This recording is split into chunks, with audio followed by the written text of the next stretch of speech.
Hi there, welcome to Third Space Live. I'm Jody Peel, and this is a show that offers conversations, ideas, and stories to build mental wellness. Today, we're going to be talking about coping after the loss of a pet. But before we begin, I want to remind you that you can learn all about Third Space Life Charity, what we do, our programs and services, and more at thirdspacecanada.org. You can follow us on Facebook and Instagram and see our shows like this one on our YouTube channel. Before I introduce Deanne and Sam, I want to tell you that I am a huge pet lover. Pets have played a really important role, meaningful role in my life. I continue to have probably what my husband would say is too many pets. But whether it's a dog you've shared 15 years with or your family guinea pig, losing a pet is always really hard. Many people experience feelings from intense grief and sadness, or devastation, and other people, their experience is more about supporting family members through the loss, whether it's a child or an elderly loved one. The grief process is different for everybody, and it's unpredictable, and it can be complicated by factors like whether or not you do have kids, or whether you're an elderly person who lives alone, whether your pet had a long illness before he or she died, whether you had to make the decision to euthanize your pet, maybe if you worked with your pet professionally. All these things change the experience. So I'm going to introduce you first to our guest, Sam Levin, who is born and raised, she's an Okanagan woman. She completed her bachelor's degree in kinesiology. She has also some additional learning in adapted physical activity as well as gerontology. She's worked in rehabilitation in the past, and it was only through her experience training and bonding with her parents' dog, Punham, as rehab, that she found the passion and her path towards training animals and learning about animal behavior. She's also added a NAVA to her family, and since then has worked with the BARC program, which if you're not familiar with, maybe she can tell you more about it later, at UBC Okanagan. And she also, through the Bernese Mountain Dog community in Kelowna, met our other guest, Deanne, and her husband, Eric, of Stepping Stones Counselling Group. And the rest is history. I'll let her expand on that. But it's really important for Sam. This work is very meaningful to her. It's her passion. She also sees a real parallel between the therapy and kinesiology with therapy with animals. She's a very staunch advocate for legislation that will treat therapy animals a little bit differently than service animals, and maybe she can speak to that today as well. Sam will be joined by our guest, Deanne Leung, who is a regular on the show now. Deanne is a clinical counselor and the clinical coordinator at the counseling group Stepping Stones here in Kelowna. She is focused her practice on individual and family therapy, as well as trauma, attachment, grief, and loss, anxiety, depression, and autism spectrum disorder. Deanne uses play and expressive therapies in her practice, as well as animal therapy.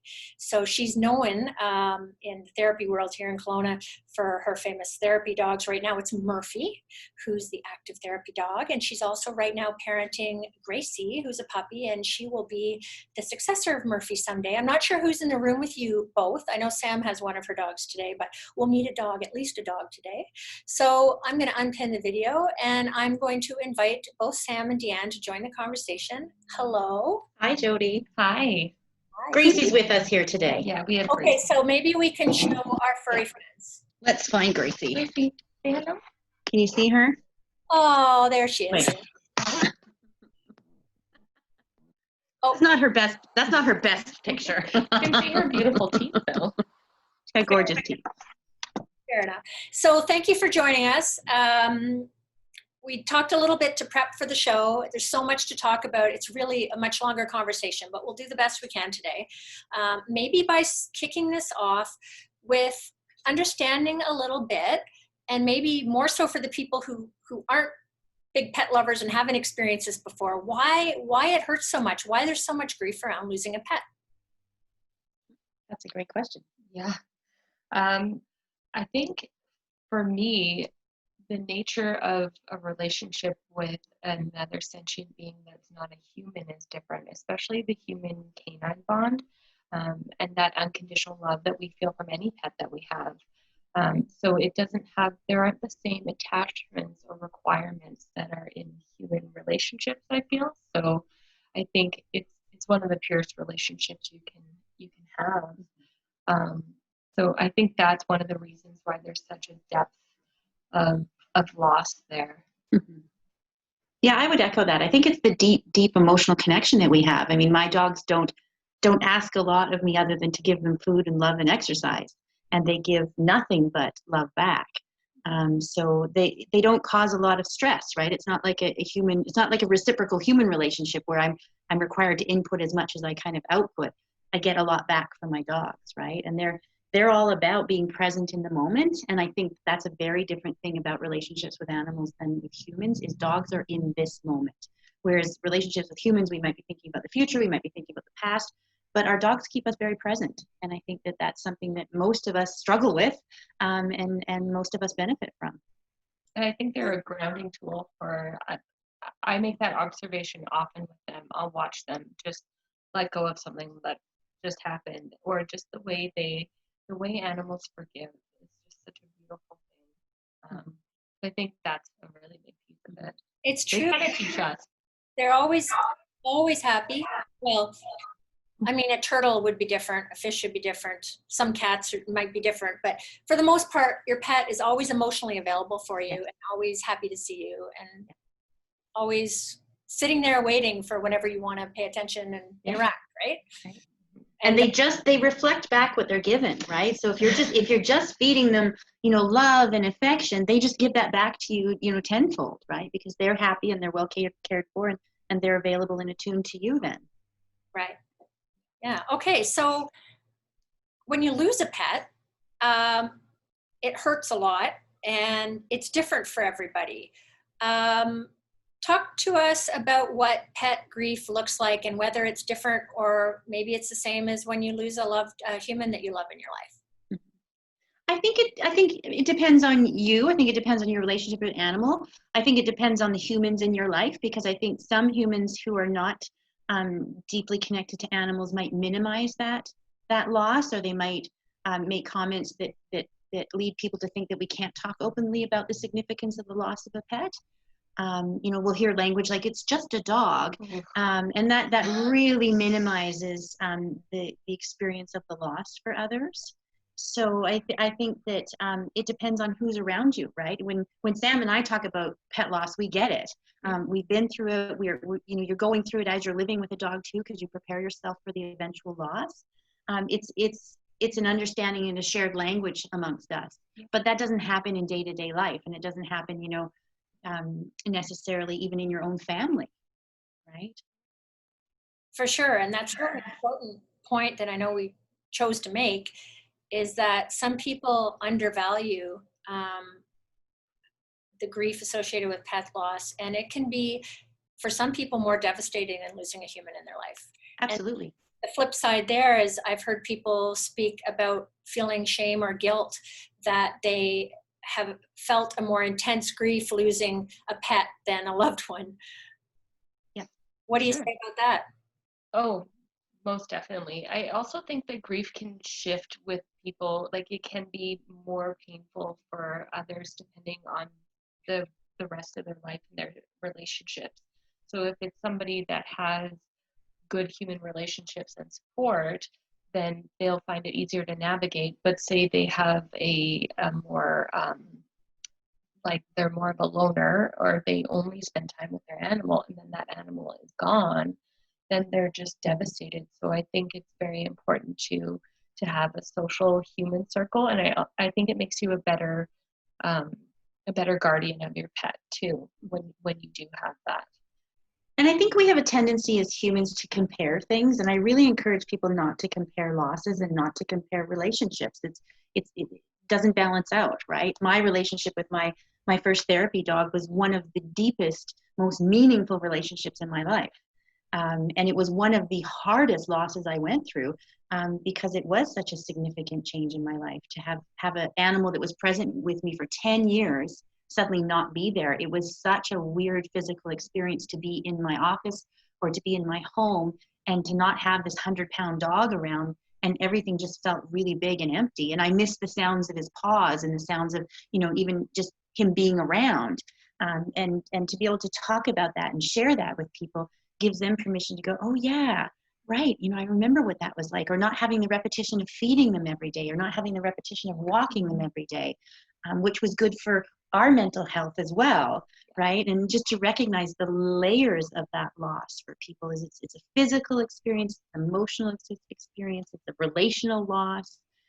It's just so many layers to it. And often your dog supports you, or your cat or guinea pig, through moments of your life, and they demark those. One of my favorite quotes is by Ben Harper, and he said, "Life is measured by a series of good dogs." And to me, that's just, that explains my life. Totally.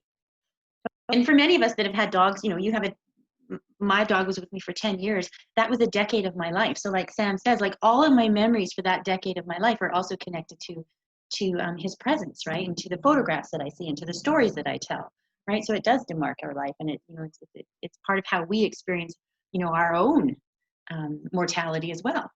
And as introspective professionals, when you work with a dog, it's the most amazing bond, because there are days where I'll look at both of my girls. I call them the girls. That shows how much family they are to me.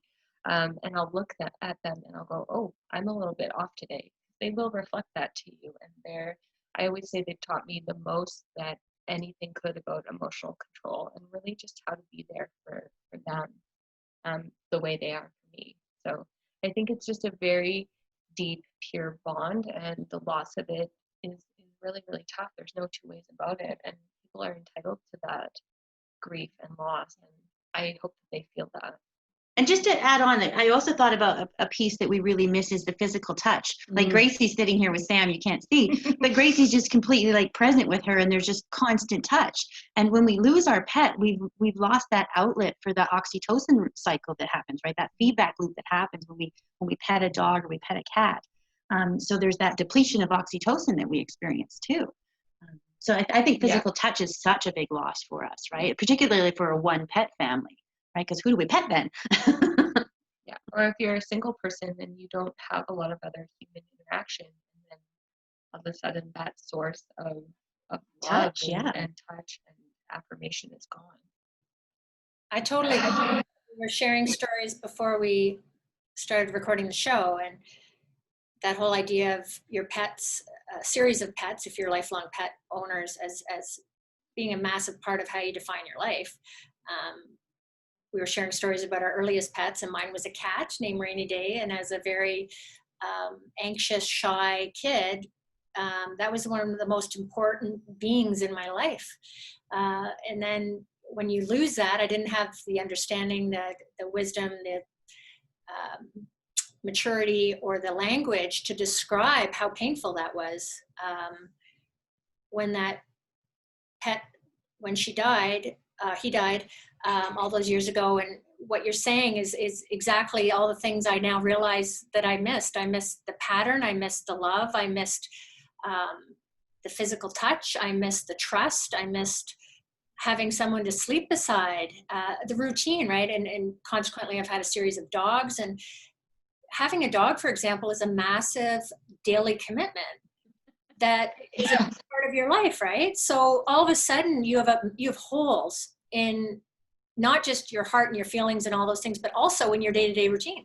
Yeah. So I even noticed it. I was sharing with you too before we started recording that we recently lost what will be our last family guinea pig very recently.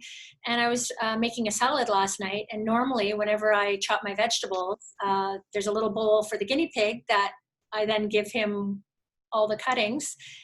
And I almost cried last night. And I mean, this is an important comment in terms of people not judging too that, oh, well, the loss of a dog is a bigger deal than a loss of a bird or something, or a guinea pig, because that guinea pig was around for a long time, and he could tell by the cadence of the way I went down the stairs that it was me.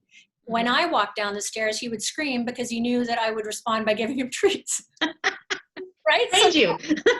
Now when I walk the stairs, there's nobody screaming at me for treats anymore. And it sounds so silly to some people, maybe, but to me, that's like a big part of my daily routine that's gone now. And I'm noticing it, and it's making me sad. Yeah, and all pets are valid. Like you were saying, like I've had clients teach me about rats and how loving they are, emotional support snakes, all kinds of animals. And I think that's really important too, that there's a different animal for every person, and that they all have different forms of bonding and helping people regulate and cope with the stresses of everyday life, and just reciprocating love in a way that they understand. Like for a kid on the spectrum, a dog might be too much in a sensory way, whereas a different kind of animal they might relate to more because they reflect a little bit of how they feel in their everyday, more of an observer. I've accepted the power of a child connecting with empathy through a relationship with a pet, and so I totally hear that. Sorry, we had to correct Gracie. She decided to chew on the drapes. She's being trained every moment of the day. Every moment is a training opportunity for sure. Yeah. So maybe what we should do then is talk a little bit about what the grieving process might look like, what to expect. That there's variables, of course, but basic grief stuff. Yeah. I think it depends on the death experience as well, right? Sometimes we lose a pet over time. Like sometimes they live their full lifespan and we see them aging and we see their decline, and we go through the different periods of relationships, right? So that's a different death experience than, say, a sudden death of a pet, or a tragic, an accident or a sudden tragic accident of a pet. That changes the grief slightly. We often go through shock in the beginning, right? Of like, we just can't believe this, or it's just too hard to comprehend, or, the shock of physically not being present, or of having the routine. So most of us go through kind of that in the beginning, right? If there's just this unsettled time of like, things don't make sense anymore. My entire pattern and routine has changed. The smell of my house has changed. How I spend my day has changed. So I think there's that piece. There's the really physical piece about the grief that we often feel, right, where our body is physiologically grieving, and we feel, all kinds of different sensations in different parts of our body. Most of us really struggle with concentration or decision making, particularly, with any big loss, right? It's hard to make decisions. It's hard to make plans and things like that. So that, it's similar to the loss of a human. It's just it will be unique to that person, right? What do you want to say? Yeah, I think it is different for everybody. I think also the relationship you have with your pet dictates it. Like me coming into the office today without my dogs with me, everybody looks at me funny, like I'm missing a part of my body, right? So I'm so used to having them with me that that's a piece for me just in my everyday. Our sense of identity and our professional identity is connected to our animals. And even people don't understand that. Like I've said to other therapists we work with, I don't know how you do it without a dog in the room, because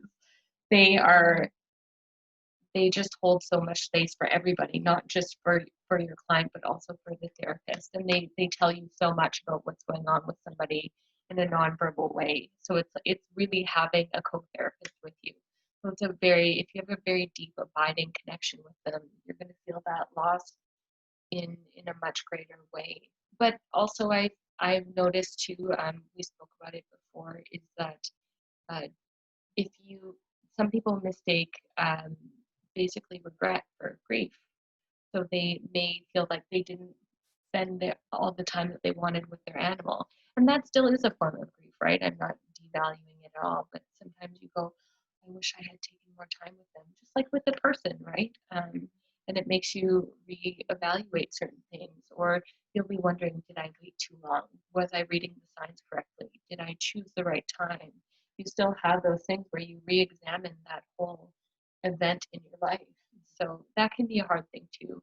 I also think if you've mentally prepared yourself for them leaving, if you haven't thought about that ever and then it just happens, that could extremely hard. So let's unpack. There's a few things there. I can relate to that regret versus grief kind of thing when, for the Labrador that I had when I was raising my children and they were small, great dog, loved him to bits, but I was really busy during his life raising my kids. Particularly, I had him a few years before the kids came along. And so he had me all to himself, and then all of a sudden I had to share him. At the end of his life, that made me feel a bit of regret. So I get that. And what you were saying when we were prepping for the show was that that's okay. It's just a different, we have to, it's just another complication in terms of our grief experience. Yeah. I also think it would be helpful for people to know, and how I explain to people often about animals, because there is that gap between the way a canine thinks and the way a human thinks. And sorry, can you repeat that? I was very hard to hear. Oh, sorry. There's often a gap in the way the way canines, like us humans, understanding basically canine thoughts. And I think it's worth mentioning, because people feel that guilt, and you shouldn't, because your dog made the best of every single day that they had with you, and they didn't feel any regret, or they didn't feel that neglect, when life gets busy. They just make the best of every moment. Or another example is when pets lose a limb or something. I find that it's usually the human who's more upset. I'm like, your dog's moving on, like they're happy, right? So I think it's giving yourself permission to let go of that, right? And then that can help you move forward. Yeah, thank you. You're welcome. Yeah, and so the next piece that I wanted to dig into a little bit more was, in the instance where your dog or pet has a long life, but then has illness at the end, and that's a totally different experience. To me, that's the most heart-wrenching end of life scenario with a pet. Maybe you could talk to us a little bit about how to cope with that. Well, I'll tell you what I did. My first therapy dog was very healthy. We didn't have any indicators that he wasn't well, and then he started to limp a little bit, and we were told it was arthritis, but within a short period of time, the diagnosis changed to terminal cancer. So we were told that he had about 2 weeks. So we were very fortunate in that we could make the decision to take a week off, and we took him to Tofino because that's where we went every year, and that was where I wanted him to spend the last days of his life on the beach, because he just enjoyed that so much. So very fortunate that we were in a place that we could do that. I think it depends on you, and it depends on your resources and where you're at. If people, often people will have that last day, right? So if they've made the decision that, say, they need to euthanize because the animal is suffering, or there's just no option, they'll kind of have that last day together, and they'll do all the special things, and they'll have a process of saying goodbye. One thing I say to people is that, from my understanding, the dogs don't know they're dying, right? I knew the dog was dying, but my dog was just living his life, like Sam said. So he was just in the moment every day going, oh, we're going to the beach. Oh, we're having steak tonight. Oh, I get to have, like, I've never eaten chips, or let me have chips. So, for him, it was just like, oh, this is great. But I don't think he had the cognition or the thought process to go, my life is ending. He was just in that moment enjoying life. So I think we don't want to project our stuff into their experience as well. I want to come alongside and make his departure or make his death the most pleasant possible. And Sam sent you that lovely cartoon of, like, I don't exactly remember how it was going, but the person was asking, like, what was your death like? And he says, I don't know, I was just being held. For me, that was amazing. And that was my experience with losing Seymour, was that his body stopped living, but I got to be there as that happened. And that's how I explain it to people, is his body stopped living. It no longer, was able to do that. And I hold him in my heart forever. So I think it just depends on the person and where you're at the time. Not everybody has the luxury of taking a week off and going away, but what can you do that would be meaningful to mark this next chapter? Because I don't think of death as an ending. I think it as it's a different type of relationship now. I still have a connection with that dog, just like you still have a connection with Rainy Day, and you have a connection with your lab and all of that. They might not physically be here, but we still have a relationship with them. And that's a big part of how I cope with it, and that's a big part of how I talk with people about coping with it, is that that didn't end. The body stopped living. I think your comment about the animal probably not understanding that he or she's at the end of its life is helpful, particularly when you're talking about going through that horrendous situation where, especially when you have kids involved, it becomes more complicated often of when do you euthanize? When is the right? We went through it with a few pets. My mom gave me advice. She's now gone as well. And what you just said about pets always being with you, even when their bodies aren't around, applies to humans too. And that was, I thought about her when you just said that as well. But when I sought advice from her about the end of our last dog's life, she said, you know, Jody, a better a month too early than a day too late. Meaning that, is this really about you? Or is it really about what's best for the animal in terms of their suffering? So maybe you could speak to a little bit about how to know when the time is right or how to navigate that. Yeah, of course. One of the things too, so before we had this conversation, I asked other therapy handlers, I asked my veterinarian, including some of the techs, I asked clients of mine about their experiences because I wanted to have that full perspective. So one of the big things in reading your dog's pain, and it's very interesting because if you're already thinking, what should I be looking for? It means you're contemplating making the right choice for them. So that's a good step in the right direction. But I often advise people to watch your pet when they don't know that you're watching, because they will put on for you. And they live for us, right? So even a lot of people have this experience. They've booked their appointment at the vet, or they have the vet coming to them, and they go, oh, well, they're doing so great today. They rally. They do, and they sense that, and that's more a reflection of their relationship with you, and they want it to be a happy day. So I think that's one thing, is choosing that date and sticking to it if you're seeing those signs, which can be very difficult. And it's, like you said, making the decision based on them and not based on you. And it's one of the things that I think making the right choice at the end of life, or the right timing, is the most selfless thing we can ever do for our dogs.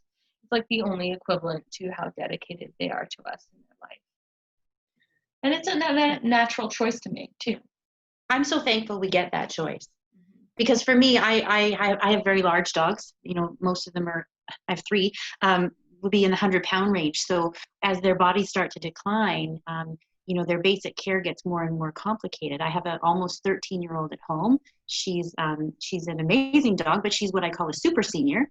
And her body's still functioning well. She can still toilet. She still enjoys food. Like, there's nothing about her system that's indicating to me that she's starting to shut down. So for me, it's a lot about, you know, their basic needs, right? If they decline food and water, that's a clear indicator they're getting near end of life. If they're kind of an older dog, if they're not able to toilet themselves, or if you have to do a lot of you know, extra kind of compensating, right? Then I start to look at that too.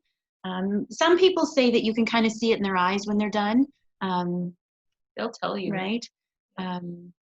A client of mine they have a golden retriever now. They had one before.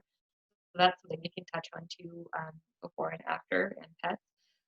But their girl was on the edge, and they knew that she was going to go, and she was sitting by the window, and she was sunning herself in bed, and her mom went to move her, and she turned, and she didn't nip her, but she told her, just leave me here. She passed away sunning with her mom sitting beside her. So they very much do tell you. And the other thing I have done and will continue to do is to consult with my vet and with other people that have more knowledge than me. When Seymour was diagnosed and we were given the time frame, it actually, I just kept saying, what can I expect next? What can I expect next? Is he in pain? And these were the questions I would ask. And as long as he wasn't in pain, I was okay with his life naturally ending. If he was in pain, I would have chosen to assist him in ending that sooner. But it was so helpful for me when we had our very last vet visit, because it was happening quite quickly. I just said, what's going to happen over the next 24 hours? And when she told me what was going to happen, then I went, okay, I can handle that. I'm going to take him home and he's going to die at home. I can handle that. So that was really, really helpful, was to just get kind of like really the basics, right? Tell me what this is going to look like, so that I can do that task, and then I can do the emotional piece, alongside that, but the emotional piece afterwards too. And I think it's making that plan like Deanne did. Make that plan and do the things that you want to do with them. During their lives, hopefully, we find what makes them happy and we do more of that, because each dog is different. So do those things with them. And I've noticed with my dogs, especially being more cognizant of the time we have with them as an adult, like my oldest dog is 7 years old. And I remember asking her when she was probably about 2, I asked my vet, he said, how long is she going to be able to run with me? And I was actually, it was upsetting for me to even think about it, because I run with my dogs almost every single day, well, every other day, but we're very active, and I've never had a better experience or a better running partner than my dog. And he kind of laughed at me, like just in a sweet way. And he said, you probably got a running partner until she's about 10. But I do gauge her constantly. She does take medication on days we go for long hikes. Now I leash her halfway, because they just don't know, right? So dogs they feel pain and then they let go of it. Just like sometimes we should do with emotions. I wish we could model them that way. But I think if you're cognizant of it, you're slowly aging with them in a way, and adjusting and appreciating where they are in life and where you're in life. So if it's more gradual that way, it can be really helpful. Mm-hmm. And also making the choice, say, some people get a diagnosis and they need to act on it sooner than later. Some people don't have the emotional capacity to go through all of that. And you can't feel guilty about that, because you want to make the time you have left with them the best for both of you. So I think that's a really important piece as well. And having a good relationship with your vet. And asking questions and being an advocate, just like you would if you had a family member who is on their way out of this planet. And luckily, I would say in veterinary care, we're almost kinder to animals in those kinds of situations than to humans. The other piece that falls alongside of that, though, is pet insurance. Because often people have to make a decision at end-of-life decisions based on money, and that's a terrible thing to have to do and to sit with after. So I highly recommend, if you're able to get pet insurance, to do that for your animal, or to do a rainy day fund, because at the end of the day, it kind of works out that way. It just depends what you're able to commit to. Mm-hmm. Thanks, Sam, for your advice, because that just adds a whole nother layer of complication and guilt and pain if you can't afford to help your pet. And part of that too is the cost after they die. Like the cost doesn't end then, because if you want to cremate, or if you want to have a plan for their body after they die, that costs money as well. So, you're grieving, but you're also getting bills. So you kind of want to have a plan for that ahead of time as well. Or when you get that card in the mail with their paw print, oh man, that's a tough one. Yeah. Or when people ask you about your pet, actually, I had an interesting experience. I called to get some dental chews for my dogs, and I went to pick them up. And when I was on the phone with the vet tech, she goes, "Oh, do you want the extra large ones, like he had last time?" And I said, "We got the large ones." And she's like, "Oh, for Joshua?" And I said, "Joshua's been gone for a very long time." And she felt so badly. And I thought about it after, and I thought, well, for her, like, experiencing that must have been bad, feeling like foot and mouth, and not knowing my relationship to my dog that's been gone since I was a teenager, but also how grief is for other people. So some people feel grief. I bump into people all the time, Deanne does too, with our dogs, and you'll have somebody who had a golden and they're just done, or they just have a moment with your dog and they remember that feeling they had with theirs. So it is one of those things, they don't leave you, and your grief just changes over time, and it's completely valid at any point in life. Mm-hmm. And just to tag on to that too, the loss of a pet is an individual experience, right? For some of us, we can handle, if we had to make that decision that euthanizing them was the right choice. Some of us are able to be there and to be present. Not everybody can do that, and I want to respect that, right? That might be too much to ask for somebody to be present when the body's done living, and that's okay too. It's really, it's asking yourself, what do you need? What is helpful for your pet, and what are you capable of doing in that moment, right? Because there's multiple factors going on, right? And watching a body finish its breathing is an interesting process too, right? And for me, that was helpful. For others, that might be traumatic, right? So there's no one scripted way you do this. I think as you go through life with your pet, you're thinking about their death and you're preparing for that. You know, I do think about the death of my 13-year-old because she's going to die soon. I hope that her death is pleasant. I hope that it's, you know, I don't have to make difficult decisions, but if I need to, I will. And that's the commitment I've made to her. Yeah, so that's helpful to not wait until the end of your pet's life to start thinking about these things and exploring your feelings and capacity and all those things so that it's not overwhelming when the time comes. Yeah. And even talking about what about her body, right? I live with large dogs. Can't bury them in the backyard. Yeah. Right? So that's even part of it. Yeah, and where you want to take them. So, for example, I already know we're both avid hikers with our animals, and I have a favorite place, and that's where I want them to be. Mm-hmm. So There's a good example. I don't have attachment to a body once the pet is gone, or the soul leaves, however it is you look at it. Mm-hmm. So it's funny. There's a good example of differences. I love my pets so much, but that's not that important to me. Yeah. But exactly. that actually raises a good the next point maybe, which would be it's when you're also parenting and you have children in your home and children who are really attached to the pets, it makes it even more complicated because you're trying to do all these things that we've already talked about today, but you're also trying to be respectful to them and find out what they need during the end of life or after death or death itself. And you're also trying to model, healthy end of life kind of learning, right? Yeah. So, do you have any tips on that? I think it's an ongoing conversation in a household, right? I think all of us as a culture need to be more comfortable talking about death, whether it's death of humans or death of animals, is that it needs to be part of our ongoing conversation, right? So as an animal or as a pet is aging in the family, we're talking with the kids about, when Gracie's no longer living, what would we all hope or what would we all need around, her death time, right? So that it becomes familiar that we talk about death time, that we talk about the end of a life. The one thing I think we really, really want to be cautious about is giving kids misinformation. Sorry. And when you guys were talking, that was kind of garbled there.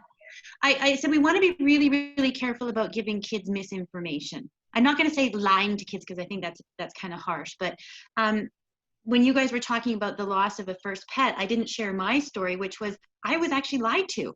And I wasn't told what happened to my first dog. I was told that the dog was adopted and then moved to Newfoundland or something. A farm, farm. Right? And then it was like, yeah, I get the intention there now, but I actually didn't find out until I was a young adult. And I was like, I know, right? I had that look on my face. I'm like, what? Oh, I'm like, Patches didn't go to Newfoundland? Like, I was just like, and so really what happened there was, I felt a bit of a betrayal. Yeah, and it's still a kind of grief too. Yeah, I felt a bit of a betrayal. It complicates your relationship with your family based on that.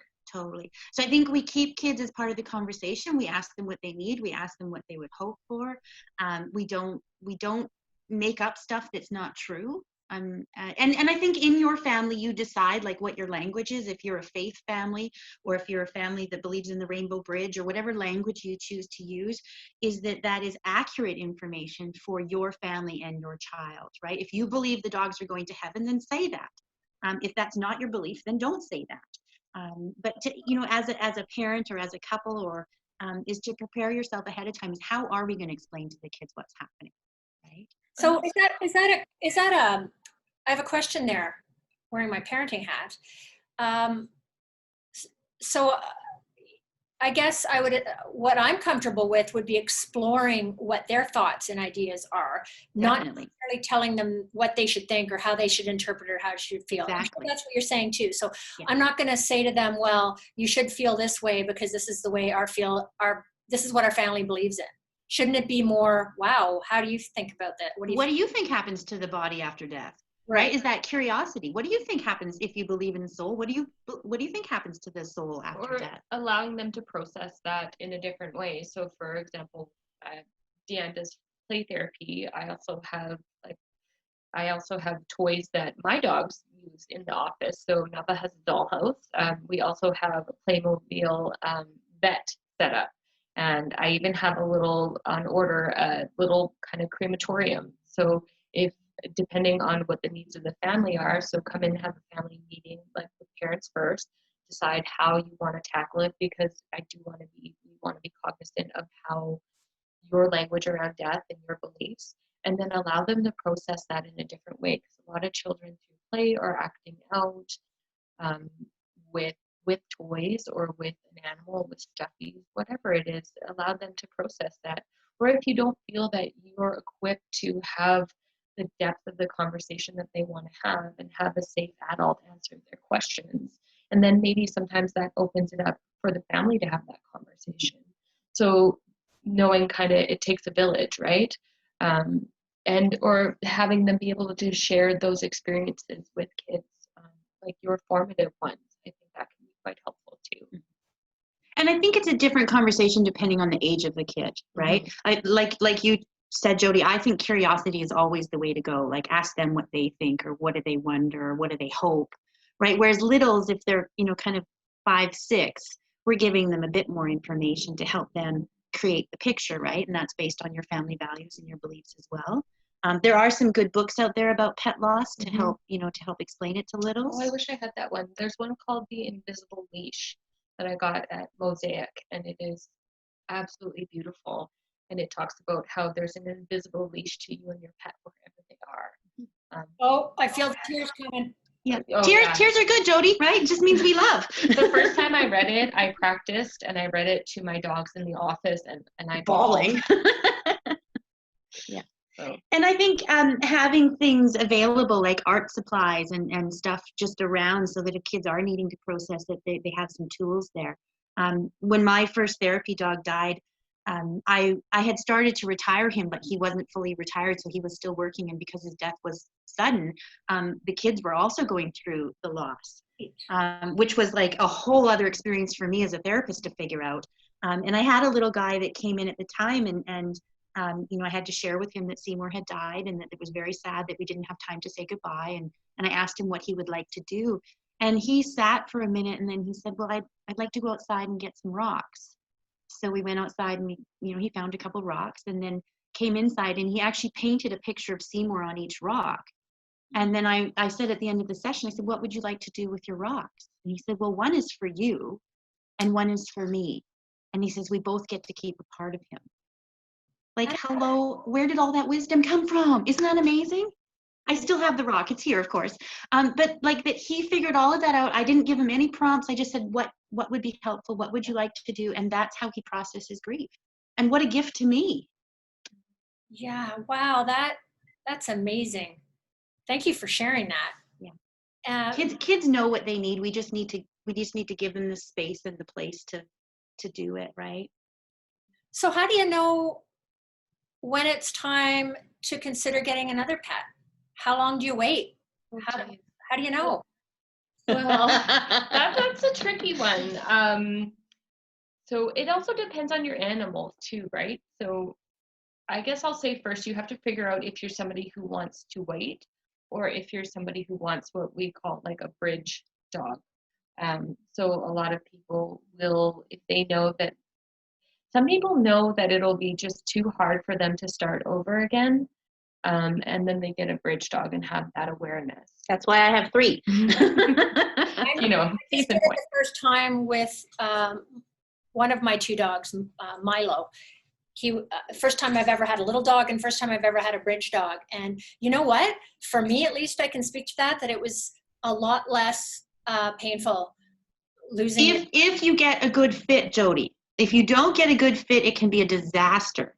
And I maybe think the pets yeah. don't get along. Is that what you're getting at? Well, yeah, or knowing what you have already. So, for example, I have 2 dogs. Punim is pretty good with puppies. Nava does not enjoy them. And also having 2, I really want to enjoy my time with them to the fullest. So I've already decided, actually I came to it recently because I've had offers of puppies too, right? And you have to think ahead when you work as well, which is, we have to be pragmatic sometimes. But I came to the conclusion that when Punim goes, we will get a rescue or a dog with a disability. And I was very drawn to dogs who she's great with. Deanne's oldest girl who has anxiety, and she's like her emotional support dog when they're all together. It's amazing. The first time they ever walked together, she just went right between my 2 girls, and she was like, "I'm happy here." So I think knowing your dog matters a lot. So for Nava, I'm not gonna, let her have her golden years be demarked by a puppy chewing on her or her getting in trouble for correcting it. So I would rather get a dog that can work and is still a good fit for our family. Whereas there are other dogs that are definitely going to enjoy a puppy. I mean, that being said, there's always an adjustment period with any family. So you can't make huge decisions within the first month or so. But I mean, even if you're considering it, consult a trainer or a professional and find out what's going to be a fit for your family if your lifestyle is changing. The other piece is, so Deanne she's on her 3rd Bernese Mountain Dog, but she is in love with the breed and them each as sentient beings and different personalities. So sometimes people get a dog too soon and they don't take enough time to grieve, or they get the same breed and they're going, well, why aren't you like my old dog? Well, that's Right. dog. And that's what I mean about fit, right? If I lost a dog and went and adopted quickly and didn't, do temperament testing or go through the process, I might get a dog that's beyond my means or that isn't a good fit for my personality. So I think that's when I see it not go so well. Is I totally get the it's wonderful to get a puppy because or another dog when you're hurting, but you really want to make sure that you're getting the right fit for you and your family situation, because otherwise it's a stressor now. It's not actually a support.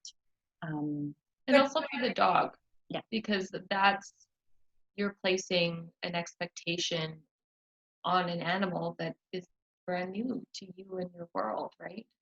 So it's unfair to the animal too. So. And maybe I'm conscious of time here. Maybe before we go, we can talk a little bit about the experience for maybe someone who lives alone or someone who's elderly that also lives alone. That experience might be a little bit different. And oh, for sure. What do you say about that? For sure. And the significance of that loss would be so, huge, right? And you're living alone and you're with this being all of the time and then they're gone. Very, very difficult, right? It's part of your pattern, your routine. It's probably the most significant relationship in your day-to-day life. It brings up all of our own grief and loss and you and I've talked about this before, Jody, it's the dominoes of grief, right? As we lose, it's going to tip into all the other losses. So if I'm an older person and my dog has died, I'm thinking about my own mortality, my own end of life, all of that kind of stuff. That's why it's so cool that we're seeing more and more environments have therapy dogs who can come in and visit, or people can get small doses of canine connection or time without the huge investment of getting another pet. So sometimes it might be looking like, how can I get some canine connection without adopting another dog because I'm not ready or my lifestyle's not set up in a way that I can do that. I know many retirement homes, nursing homes, care homes do have pets coming in. I know with COVID, everything's different right now, but certainly pre-COVID, we were seeing lots of more opportunities for canine connection. Yeah, and some people will pet sit for friends, yeah, or have somebody who has an animal visit them frequently. And I think that's also a piece that, family members who have an elderly family member who lives alone can be cognizant of as well. Yeah. And try and help them with those supports, because often, especially coming from a different generation, they would have different thoughts about death and what kind of grief you're entitled to. So giving them that permission or anticipating that need without them having to reach out for it would probably be quite helpful as well. Not to say that there's a lot of older adults now who really, they make those connections later in life, and then they can have those conversations with you, and you get to get that wisdom from them. So there's so many bright spots in grief too. I think we think about it as a lot of sadness, but for myself, when someone tells me that they've lost an animal or a person, my first question is their favorite story about them. Okay, perfectly. The last point I was going to suggest we talk about is how to support people in a compassionate, loving way that have suffered a loss of a pet. What are some ideas of how to support them? I love that. Ask them for their favorite story. Yeah. Beautiful. Like Sam says, and like you said earlier, be curious, right?